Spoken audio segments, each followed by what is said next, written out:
Hello everyone. Today we're going to talk about the hover mat, the only piece of equipment that we have that reduces friction and reduces a patient's weight limit up to 80 to 90%. This comes in 3 different sizes, 34, 39, and 50. These colored loops indicate the size, however, the size wheel is not on the hover mat, so the red is your 34, the green is your 39, blue or white is your 50. This has a 1,200 pound weight limit. It is written down here in the red writing. This red tab right here indicates that your patient is centered on the hover mat and your patient needs to fit inside the stitches. If your patient is outside the stitches, they are blocking the air chamber.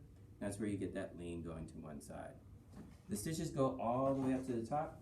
This top stitch right here needs to be just above the shoulder. If your patient's too far up, patient's head tilts back. If your patient's too far down, your patient's head tilts forward.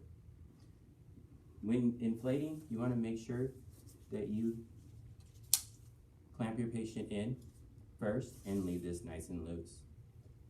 Once your patient is max inflate, you can cinch this down. Okay?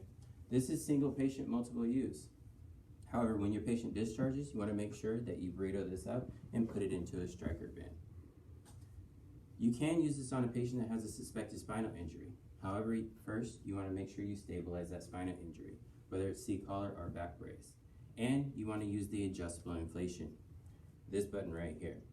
This goes in increments of 20%. It will only go up to 80%. You cannot move a patient at 80%.